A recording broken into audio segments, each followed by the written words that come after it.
Hello, दसमांश clear हुआ? इसको थोड़ा तो दसमांश जो है वो है बहुत महत्वपूर्ण है। अब ये सिर्फ आप दसम भाव का ही देखोगे क्या? हर भाव का दसमांश आपको देखना पड़ेगा, देखना चाहिए। तो दसमांश इन ऑल सबकी स्थिति को बताता है।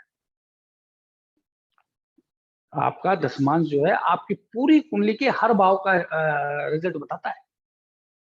आप कहीं सोचोगे लगन का ही बताता है। हर भाव की स्थिति को दसमांश स्पष्ट करता है, समझ रहे हो ना? तो मैंने जैसे आपको बताया, बार बार यही क्लास में बताया कि आपको जो वर्क कुंडली है उसका इंडिविजुअल भी विश्लेषण करना है और इन रेस्पेक्ट टू D1 भी करना है। साथ ही ये जो विशेष उनके विभाग करके जो नामांकन किए गए हैं इनका भी करना है। तब आपको परफेक्शन प्राप्त होगा, तब आपको आनंद आएगा। देखो, हम परफेक्शनिस्ट होना तो ऋषि कृपा से आएगा, लेकिन आनंदमय जरूर बना सकते हैं। इस ज्ञान को हमको आनंदमय बनाना है, तो हमको आनंद लेना है ना? तो जितनी चीजों को हम लगा सकते हैं सहज भाव से। मैं एक बात आपको बार बार पहले भी कहा है कि ज्योतिष सहज भाव से सीखनी है। जैसे व्यक्ति स्पॉन्टेनियसली डांस करता है, कितना लावण्य में, कितना सौम्य और सुशील लगता है, वैसे ही ज्योतिष आनंद लेना है। आप किसी भाव का, आप किसी ग्रह का, किसी राशि का विवेचन कर रहे हो और आपको आनंद पे आनंद आता है। अरे ये भी मैंने देख लिया, मैंने ये भी देख लिया, और इससे ये भी और बढ़ गया, और आप प्रफुल्लित होते रहो कि यार मेरे को इतनी चीजें याद है। तो आपका और मन करेगा और आप ऐसे दबाव महसूस कर लोगे, मेरे को ये भी देखना है, मेरे को ये भी देखना है, मेरे को वो भी। You can't be success. आप दबाव मत लीजिए, सहज भाव में जाइए, आनंद स्वरूप में जाइए। जितना आता है उतना लगाइए, आगे बढ़ने के आप अपने आप प्रेरणा बनती जाए।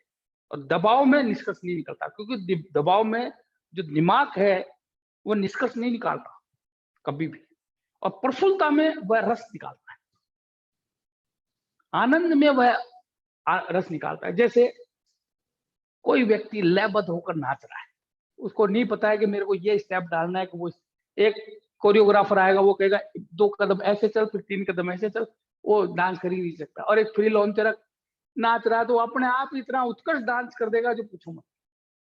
तो हमारे क्या है, नियम है, नियमों को स्पॉन्टेनियसली मतलब सहज भाव से यूज करना है, सहज भाव से प्रयोग करना है, ठीक है ना? दिमाग पर ज्यादा जोर नहीं देना है ना, बहुत दबाव ऐसे स्ट्रेस लेके नहीं करनी है। राइट, आगे चलूं मैं?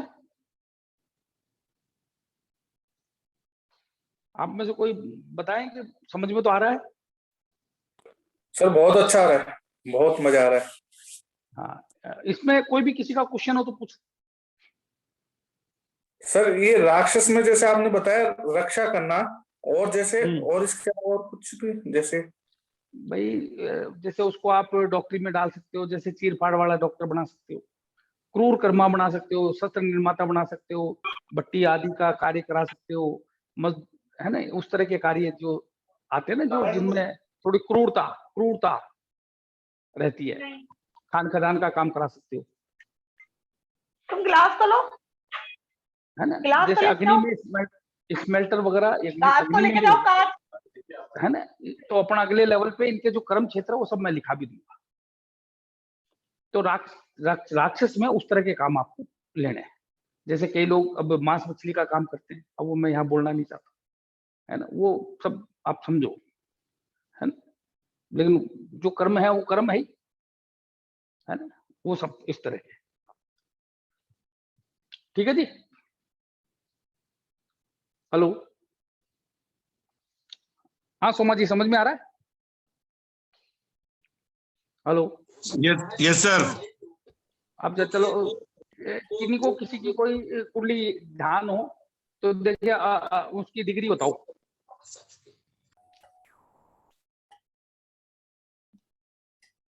सर मेरा लगन हेलो। 11 डिग्री 11 21 का है। और कौन सी राशि का है? मकर राशि का है। मकर का सम हो गया है ना, हम्म।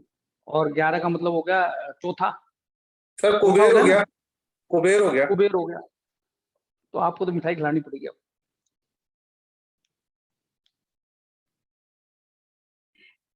आप ये निश्चित मानिए, आज अपन ये विश्लेषण कर रहे हैं। सोमा जी बोल रहे हैं ना? हाँ जी हाँ। समडे सोमा जी इतना धन अर्जन करेंगी अपने विवेक से, अपने ज्ञान से, आप हम सोच नहीं सकते। और इनको इजीली चल के पैसा आए, क्योंकि कुबेर में होना बहुत बड़ी बात है। और मकर राशि कालपुरुष की कुंडली का कर्म है, दूसरी बड़ी बात है ना। और उसमें भी इन्होंने जो मकर राशि का जो एक तरह से पापत्व है, शनि की राशि है, तो शनि डेप्थ भी देते हैं, है? तो मकर राशि का एक पॉजिटिव साइड इन्होंने पकड़ ली, एनलाइटनिंग द डार्क।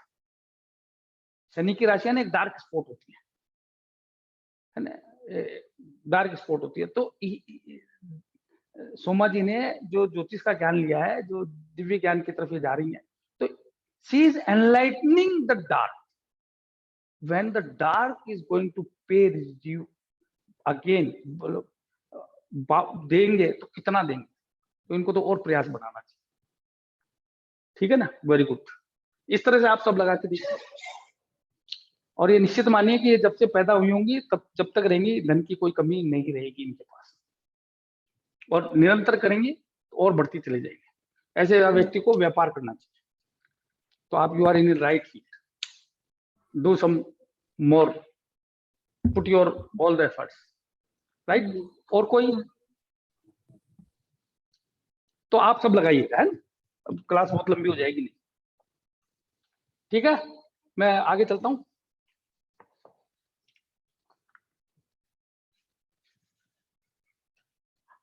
अब लेते हैं द्वादशांश।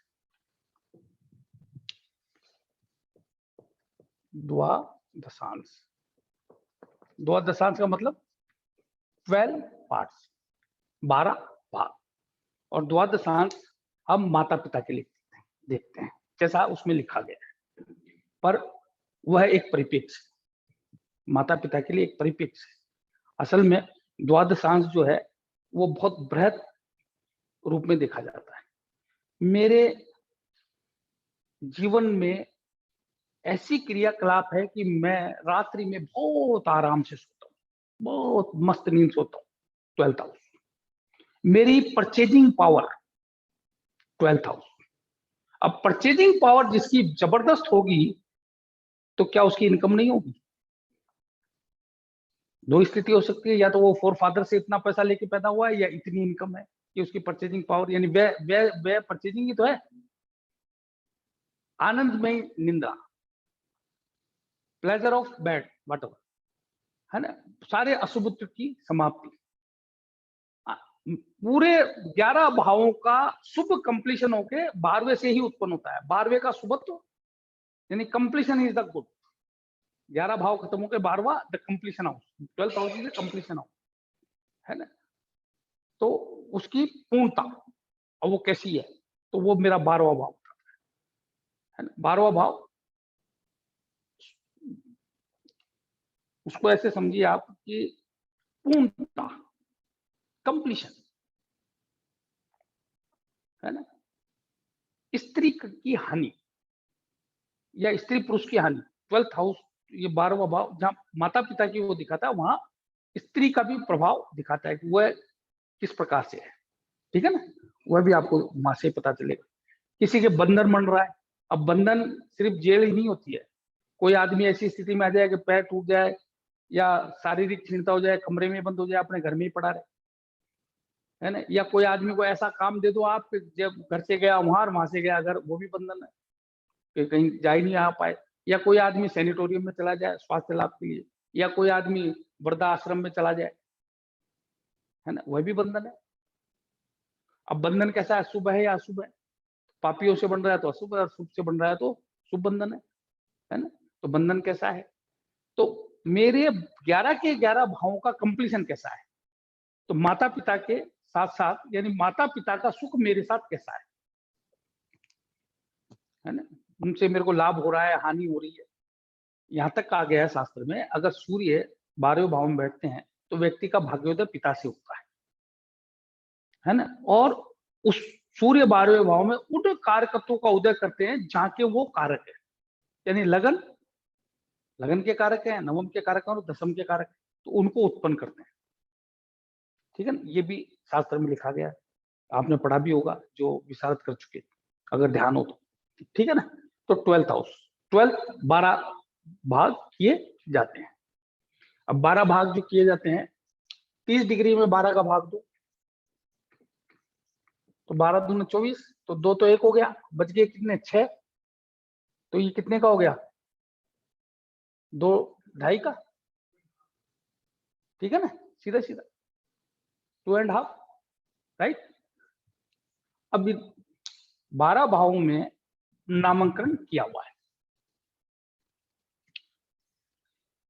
जितना मेरे को याद है उतना मैं बताता जाऊंगा।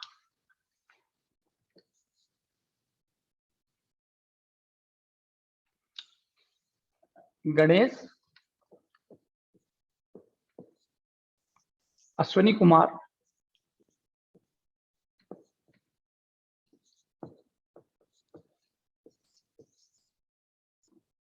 यम और राक्षस।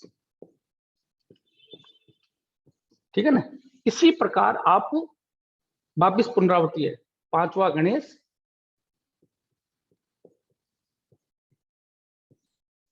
अश्विनी कुमार। अब अश्विनी कुमार कौन है, ये मैंने आपको जब अश्विनी नक्षत्र बताया था, जब पूरी तरह समझाया था, गणेश जी के बारे में बताने की जरूरत नहीं है। और यम आप जानते ही हैं, कानून नियम है ना, उनसे चलने वाले, जो बिल्कुल निश्चित है उन घटनाओं का फल देने वाले, शुभ का शुभ फल और अशुभ का शुभ फल देने वाले यम है ना। यहाँ पे वापिस वही गणेश, अश्विनी कुमार, यम और राक्षस, सॉरी राक्षस। अब जिसके भी 4, 8, 12 द्वादशांश होगा और उसकी दशा आ जाएगी, वह बहुत पीड़ा देगी, क्योंकि 12वां भाव व्यय का भाव, शारीरिक लगन का व्यय, 12वां भाव व्यय तो है ही है, प्लस लगन का व्यय। अब लगन का जो व्यय करेगा, यानी कि मेरा व्यय करेगा, वह मेरा मृत्यु भाव हो गया ना, तो तीसरा मृत्यु भाव का गया। 12वां भाव लगन का व्यय, लगन यानी माई सेल्फ, तो मेरा व्यय मेरा 12वां भाव, how that is being expand, किस तरह से खर्च हो रहा है, किस तरह से उसका व्यय हो रहा है, वह 12वां भाव। तो जिसके भी चौथी, 8वां और 12वां राक्षस में गया हुआ है, उसकी दशा आ गई तो अत्यंत हानि करेगा, राइट। तो ये आप अपना तय करें, इससे आपको पता चलेगा कि आपके माता पिता से और 12वें भाव से आपको क्या प्राप्त हो रहा है। अगर मान लीजिए आपका पहला है, 5वां है, जो गणेश जी आ रहे हैं, तो वह है बहुत सुख। ऐसे आदमी को, अब गणेश जी ज्ञान के भी दाता है, सुख समृद्धि के भी दाता है, व्यापार के भी दाता है, तो आप उसको व्यापार कराइए, है ना, सुख समृद्धि कराइए, विदेश घुमाइए, उसका व्यय जो है वो बार बार भड़के मिलेगा और सारे सुख मिलेंगे। अश्विनी कुमार है तो उसको डॉक्टर बना दीजिए, हीलिंग पावर आ गई उसके अंदर। और 12वां भाव जो क्या होता है, अस्पताल का है, 12वां भाव मेरा अस्पताल भी है ना, वह व्यक्ति अस्पताल के लिए। यम है तो आप, जो मैंने कार्य क्षेत्र आपको बताया, तो वो उसको बेनिफिट है।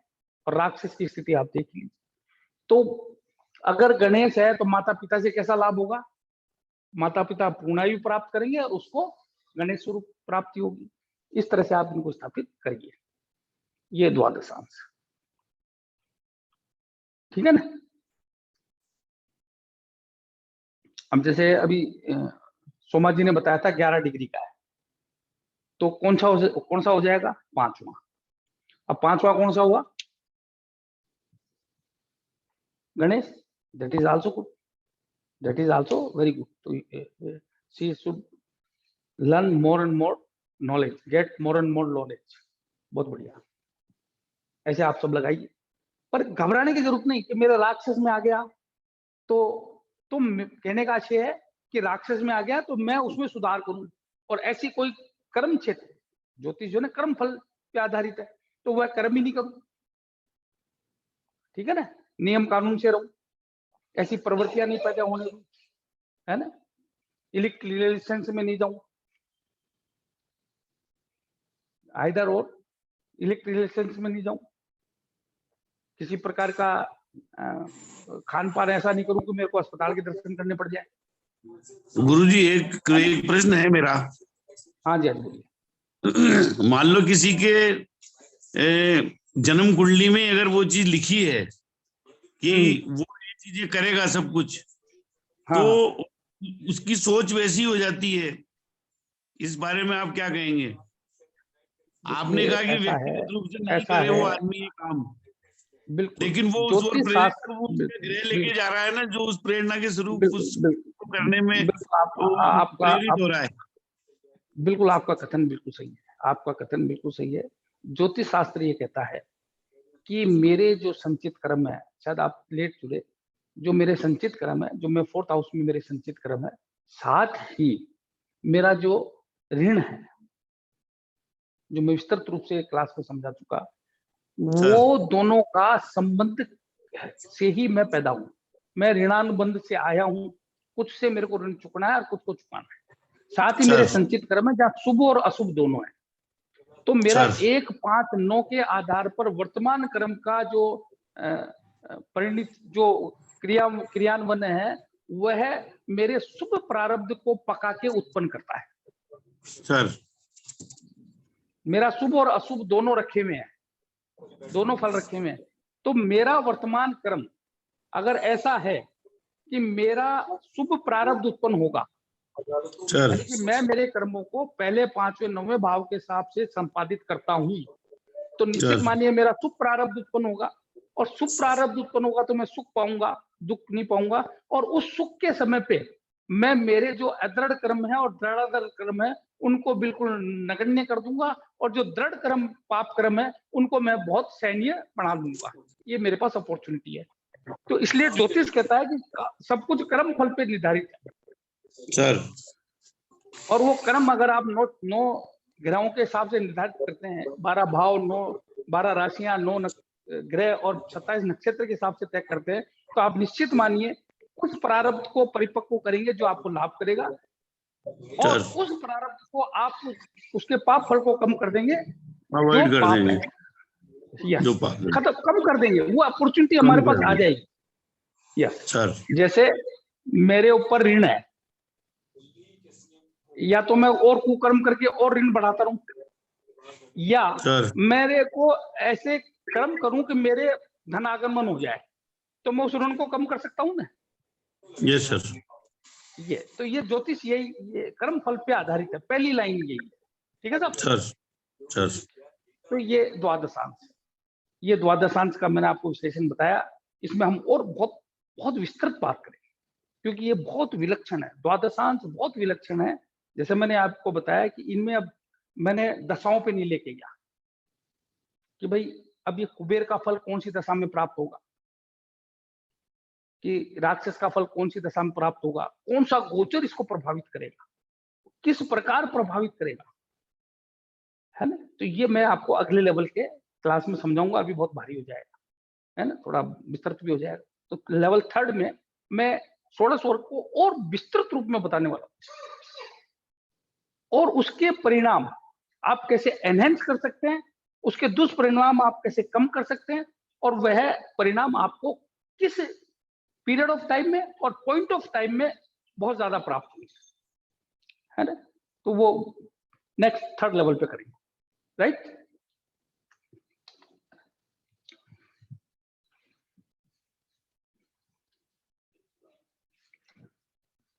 अब अगला जो वर्ग है षोडशांश।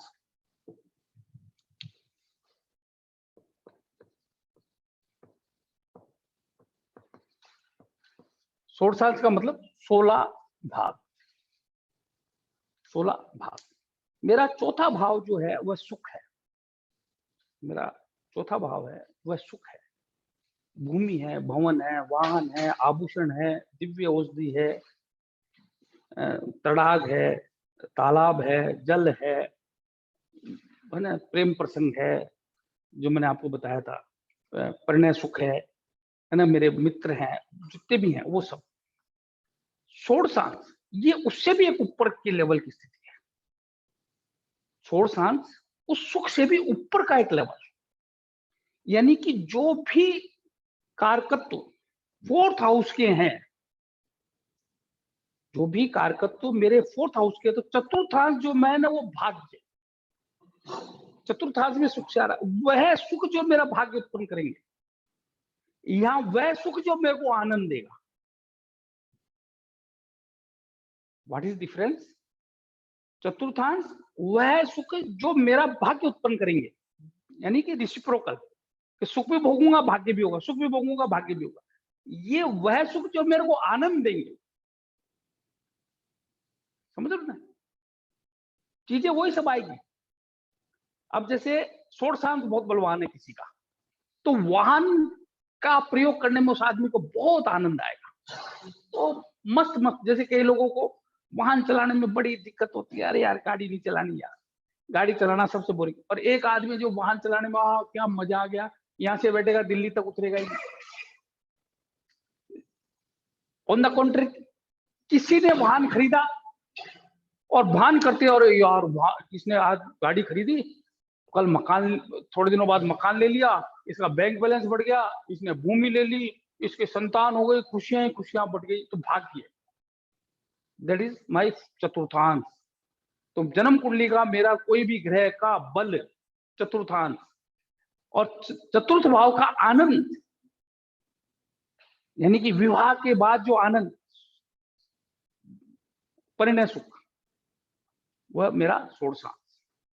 विवाह से मेरे को आनंद की प्राप्ति होगी मेरी पत्नी के आने से, या मैंने जिसे लव किया है उससे मेरे को भाग्य बढ़ेगा या मेरा आनंद आएगा, या भाग्य घटेगा या मेरे को आनंद की प्राप्ति नहीं होगी। समझ रहे हो आप?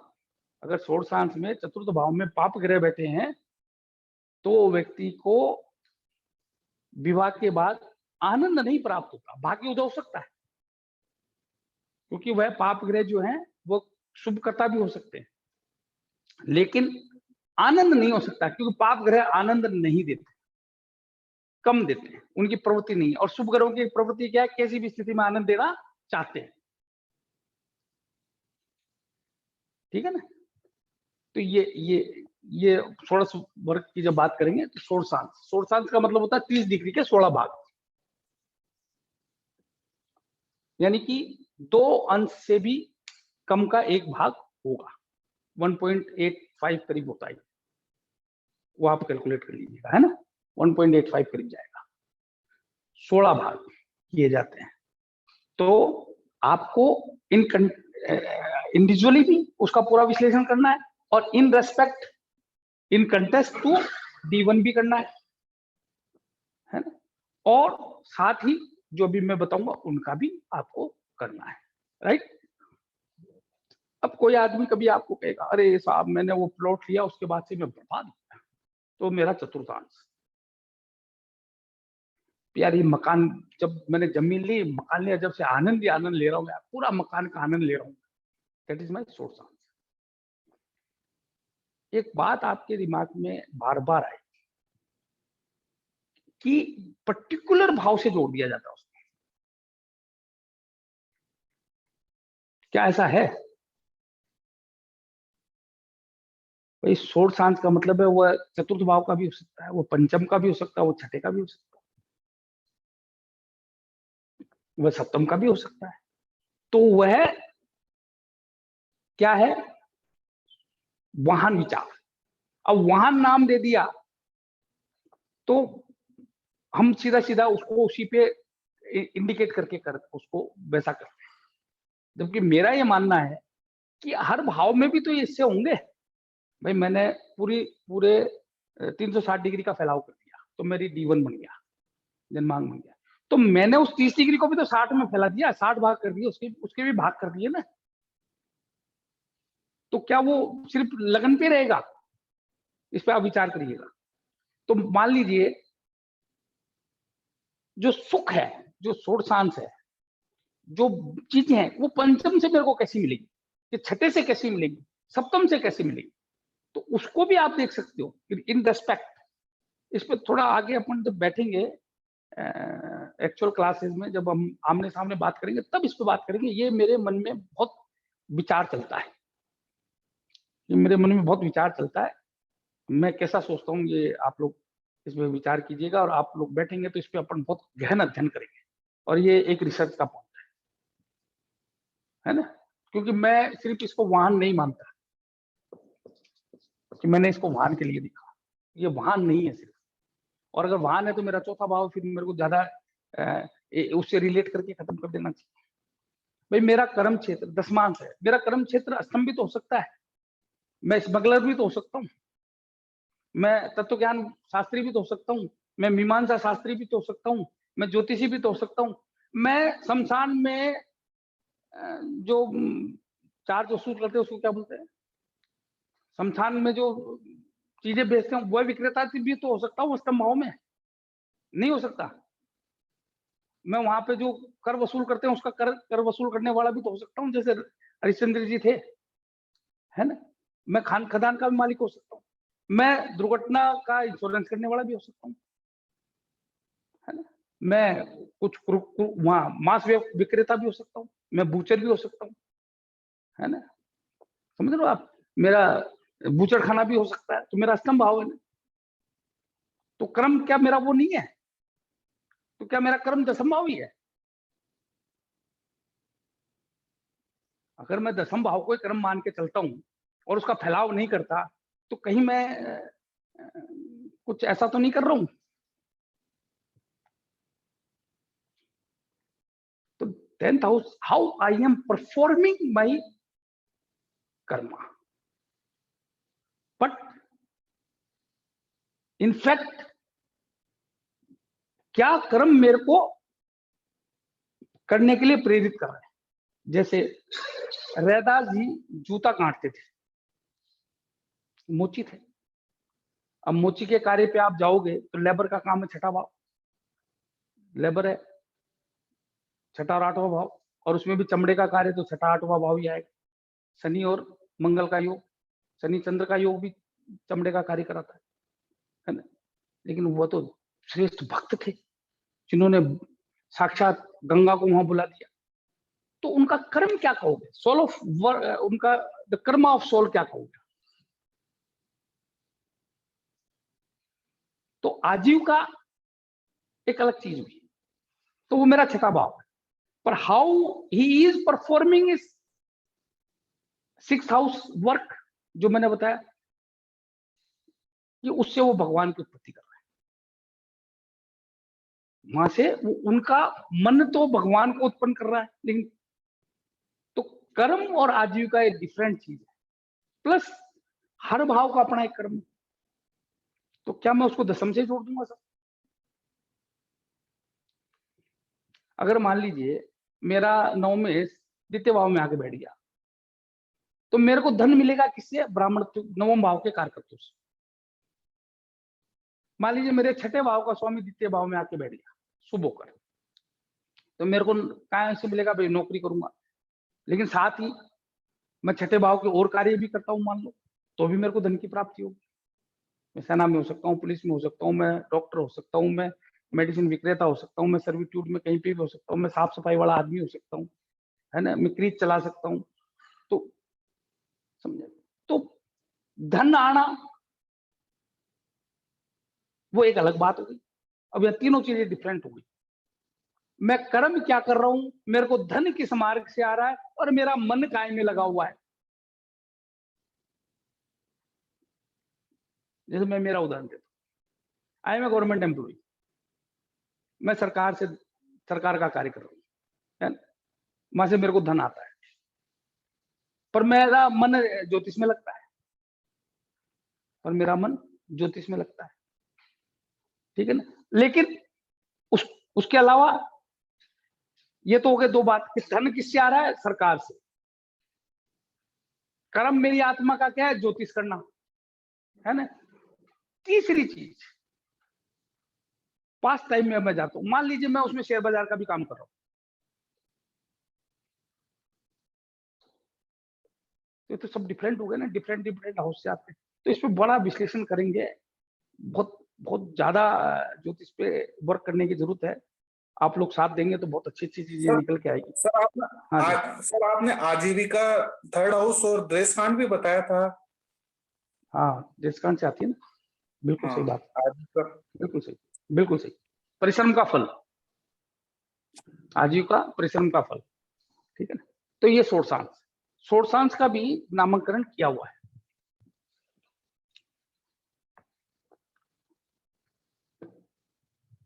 वो है ब्रह्मा, शायद मेरे को ब्रह्मा, विष्णु, महेश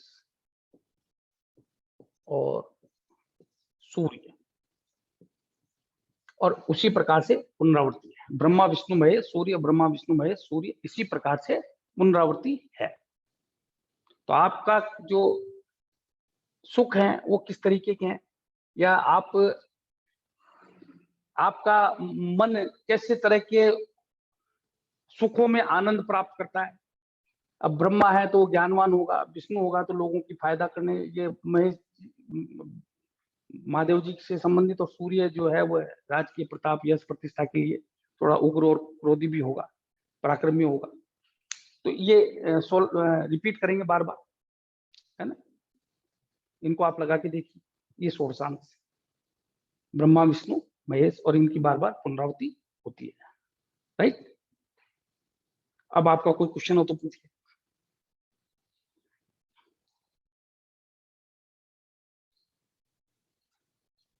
आप पाराशरी में बड़ा विस्तृत इनके वो लिखे हुए हैं, आप उन सबको, आपको याद नहीं रहते, संभव भी नहीं है। देखिए मैंने अभी आपको एक बात बताई, आनंद लीजिए ज्योतिष का। आपको कोई जरूरी नहीं है कोई चीज, बहुत सारी चीजें याद करनी नहीं होती है बहुत बढ़िया। भाई किताब देखने से आपको किसने रोका है, किसी ने नहीं रोका ना, पर आपको पता होना चाहिए यार मेरे को ये भी देख लेने में मजा आएगा, ये भी देखने में आनंद आएगा और अच्छा हो जाएगा, पता होना चाहिए, मेरा मन होना चाहिए। किसी ने रोका नहीं ना। बहुत सारी चीजें हैं जो आप देख के याद कर सकते, देख के खर्चे देख लिया आपने, बता कैलकुलेट कर ली, है ना। किताब देखने से किसी ने नहीं रोका। और सबसे बड़ी चीज आज के जमाने में सॉफ्टवेयर है ना, वो सब दिखाता है, सॉफ्टवेयर सब कुछ दिखाता है। देखो आप, हमको तो सिर्फ इंप्लीमेंट करना आना चाहिए, ठीक है ना, राइट। और किसी का कोई क्वेश्चन हो तो। हाँ जी सोनिया जी, नए स्टूडेंट से पूछते हैं। तो क्वेश्चन हाँ तो सोनिया नहीं जी, है, लेकिन समझ में आ रहा है पूरा मेरे को, आप जो पढ़ा रहे हैं। अच्छा, हाँ। और किन्हीं को कोई,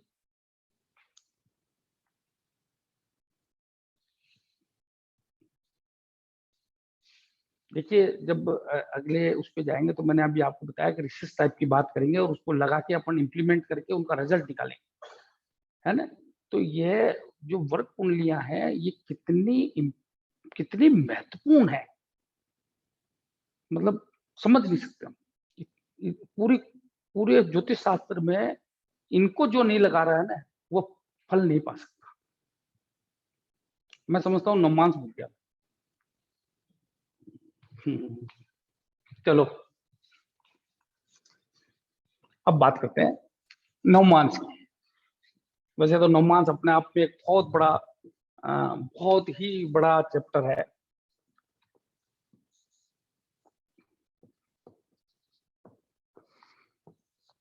नवमांस यानी 9वां हिस्सा, 30 डिग्री का 9 का भाग देंगे तो 3 डिग्री और 20 अंश का एक भाग आएगा। नवमांश, नवमांश भी बोलते हैं, नवांश भी बोलते हैं। नवांश के बारे में रुद्र भट्ट जी ने कहा है कि लगन मेरा शरीर है तो नवांश मेरा दिल है। एक रुग्ण शरीर में अगर स्वस्थ दिल विराजमान है तो वह आदमी लंबी आयु प्राप्त कर लेगा, लेकिन अगर एक स्वस्थ शरीर में रुग्ण दिल है तो वह नहीं जी पाएगा। तो जो मैंने अभी आपको बात बताई, क्या कि वह फैलाव 360 डिग्री का है, यहाँ 30 डिग्री के फैलाव का विश्लेषण कर रहा हूं मैं, यहाँ मैं 30 डिग्री के, तो ये प्रिसाइज हुआ ना, इसलिए उन्होंने ये बात की। तो आप सोचिए, मेरा जो D1 है, जो मेरी कुंडली है, वह है उसका स्वामी सूर्य है, तो नवमांश का स्वामी चंद्र है। तो मेरा शारीरिक गठन, शरीर की बनावट, शरीर की शक्ति, अंदर की हड्डी है ना, अंदर के अवयव, वो सब किससे आएंगे? मेरी लगन से। लेकिन मेरा रूप, मेरा रंग, मेरे हाव भाव है ना, मेरे जो बाह्य पोस्चर है, the posture and the gesture outer, वह सब किससे आएंगे? नवमांश में बैठे हुए चंद्रमा से। चंद्रमा जिस नवमांश राशि में बैठा होगा तदनुसार प्रवृत्ति होगी, तदनुसार उसका रंग रूप गेस्चर पोस्चर होगा। लेकिन जो लगन है, लगन में जो राशि है वह ये बताएगी कि व्यक्ति का शारीरिक गठन कैसा है, इंटरनल बॉडी कैसी है। समझ रहे हो आप मेरी बात? वहां पे चंद्रमा की राशि को क्यों लिया? क्योंकि चंद्रमा वहां लग्नेश बनेगा। वैसे लग्नेश अलग होगा, लेकिन चंद्र कुंडली का स्वामी चंद्रमा है तो वह उसका स्वामी ही है, कारकत्व उसका ही रहेगा, इसलिए। ठीक है ना? तो चंद्रमा आप नवमांश में देखिए, जिसका चंद्रमा सौम्य राशि में होगा, शुभ राशियों में होगा, शुभ ग्रहों के साथ होगा, आप निश्चित मानिए वो सुंदर होगा, उनके शरीर में लावण्य होगा, अच्छा रंग रूप होगा, है ना, अट्रैक्टिव पर्सनैलिटी होंगे।